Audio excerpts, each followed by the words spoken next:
दक्षिण सीमा पर स्थित शीतपवन प्रांत के एक छोटे से गांव नीलगढ़ में एक लड़का था जिसका नाम था शौर्य। शौर्य अपने 19वें वर्ष में था, लेकिन उसका भाग्य एक टूटे हुए रत्न की तरह था। जहां उसके गांव के अन्य युवा कम से कम काया शुद्धिकरण के पहले स्तर तक पहुंच चुके थे, वहीं शौर्य आज भी वहीं खड़ा था जहां वह 5 साल पहले था। नश्वरता की का अभिशाप, जिसे भी आध्यात्मिक कला को वह छूता, वह ऊर्जा उसके शरीर में प्रवेश करके तुरंत ही विलुप्त हो जाती, जैसे राजस्थान में कोई पानी की बूंद हो।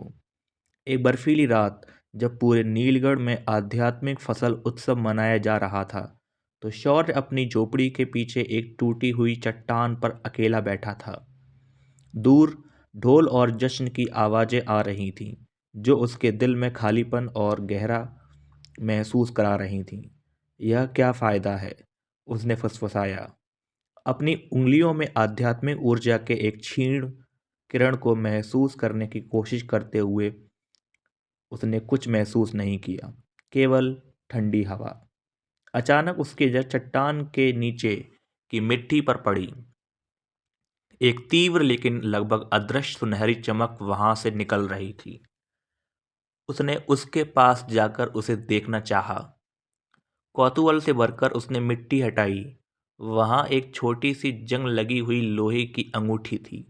यह इतनी साधारण थी कि कोई भी इसे कूड़े का एक टुकड़ा मानकर छोड़ देता।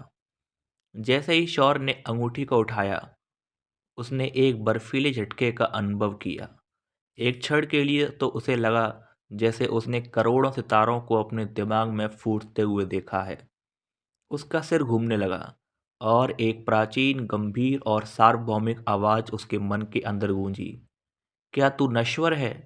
क्या तेरा भाग्य तुच्छ है? सुन, मैं हूं अक्षय चक्रवर्ती सम्राट। मेरे द्वारा निर्मित अनंत प्रत्यावर्तन सूत्र को धारण कर नश्वरता का भय कैसा? तू ही आरंभ है, तू ही अंत है।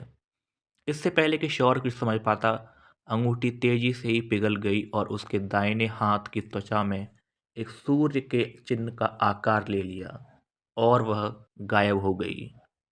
सौर ने हकलाते हुए अपने हाथ को देखा। सूर्य चिन्ह लाल रंग में चमक रहा था और अचानक से सौर ने महसूस किया कि उसके शरीर के अंदर एक अकल्पनीय परिवर्तन हो रहा है। वह आध्यात्मिक ऊर्जा, जो वर्षों से उसके शरीर से दूर भागती थी, अब हिंसक रूप से चारों तरफ की आध्यात्मिक ऊर्जा उसमें समाहित होती जा रही है। शौर ने अपनी मुट्ठी दीवार पर मारी। दीवार चकनाचूर हो गई। शौर्य को लगा कि अब उसका भविष्य साकार होने वाला है। अब वह देखेगा कि कौन उसका मजाक उड़ाता है। तो सुनते हैं आगे कहानी में क्या होता है। बने रहिए हमारे चैनल के साथ। दोस्तों, आप सभी ये स्टोरी हमारे YouTube channel super FM story पर सुन रहे हैं। अगर आपको ये कहानी पसंद आती है तो वीडियो को ज़्यादा से ज़्यादा लाइक करें, कमेंट करें एंड वीडियो को हाइप ज़रूर कर दें। आपको ऐसे ही कहानी आगे मिलती रहेंगी।